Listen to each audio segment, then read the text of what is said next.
There's a weird burning smell. Should I be worried about that? Today on Dead Dodge Garage, it's a speed run of Cummins service tips. This is a 24 valve, but a lot of this will apply to a 12 valve as well. If you need to get your serpentine belt off, this is all you need. Some do have a 3/8 drive instead of a half drive. I believe these are factory pieces.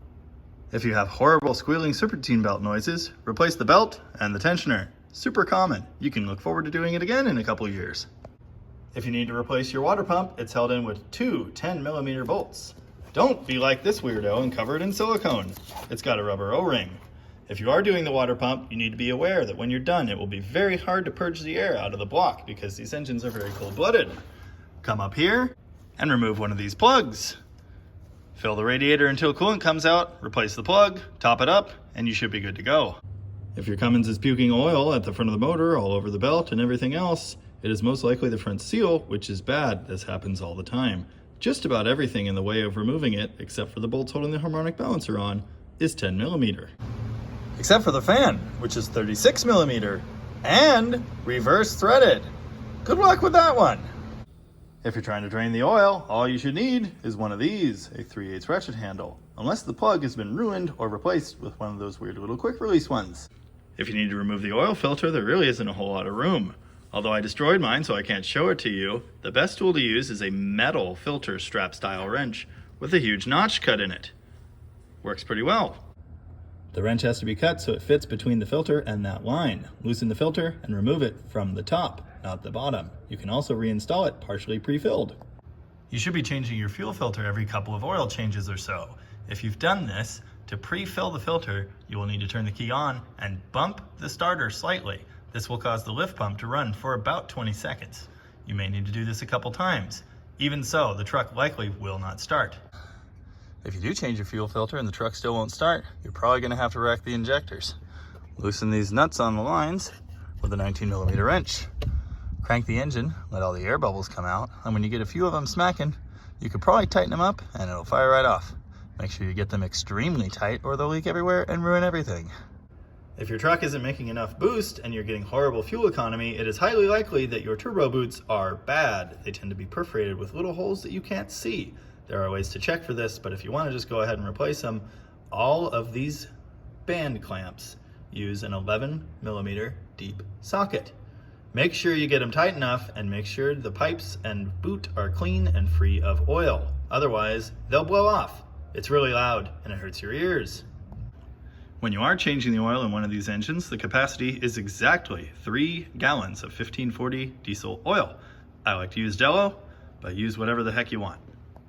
If your truck cold starts like absolute crap, you probably have a grid heater problem. The first place to check is this.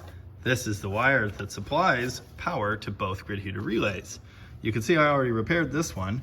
It was corroded here so badly, it just didn't work at all. If the power wire's fine, but it still cold starts like crap, you may even have trouble codes for this, the grid heater relays are not all that uncommon a failure. You can see this truck had this problem in a past life, and it tried to set the intake on fire. With the key on and the wait to start light lit up, you should have power here. If you don't, relays. If you do have to disturb the grid heater, the intake plate, or just about anything else on this engine, it's almost all 10mm, and the torque spec on just about all of those bolts is 18 foot-pounds. If you have a weird, mysterious, whistly boost leak, it's very common to see these aluminum intake plates warped. They're readily available on the Amazon. When you do change the belt and you have to realign it, make sure it is engaged correctly on all pulleys. It's very common to see one groove missing off of the belt because someone got this wrong and it disintegrated. The Cummins is nowhere near as bad at this as the Power Stroke, but I would recommend you have 2 newish matching batteries so it starts okay in the winter. Make sure the cables between the two are good as well. Factory cables are very expensive to replace, but you can have them made like I had this one made. I could have made it myself, but I didn't feel like it. It cost 35 bucks. That was money well spent. Here's another important Cummins service tip. If you're trying to make it stop leaking oil, just don't. Unless it's pouring out a crap ton, just accept it and move on with your life. If you have to bleed the clutch on one of these, I feel for you because there is no bleeder valve. You can purchase a complete sealed pre-bled system. If you don't have one of those, I feel for you. Have fun pumping the clutch 200 times. When replacing the front seal to try and fix the oil leak I told you not to fix, you do have to remove the entire front timing cover plate. It's kind of a bear. Also, in these years, they're sealed with silicone, no gasket, which means you have to scrape both surfaces and get them clinically clean before you apply your favorite flavor of silicone. Otherwise, it's just gonna leak again. If your truck steers like crap, it probably needs a steering box. I highly recommend the expensive but well worth it red head replacement. The cat is optional, but I highly recommend adding one. They keep the rodents at bay. As you can see, front bumpers are also optional. You gotta keep that weight down every way you can. If you're trying to make your second gen's headlights good, just don't bother. It's impossible. These aftermarket lights are junk too. Just get the best, cleanest factory housings you can and the brightest bulbs you can. Try to stay away from the LEDs though. Everyone else hates you. Though gear oil in the Dana 80 is optional, I recommend it. Go ahead and top it up. And if it still leaks, top it up again later.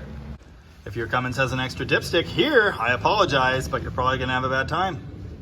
If your truck is broken, I suggest you just keep doing this until it isn't anymore. Probably take more than that, I bet. What do you think about all this, Prudence? You always say that. And I guess that about covers it, so let me know if I forgot something important. Thanks for watching. And subscribe!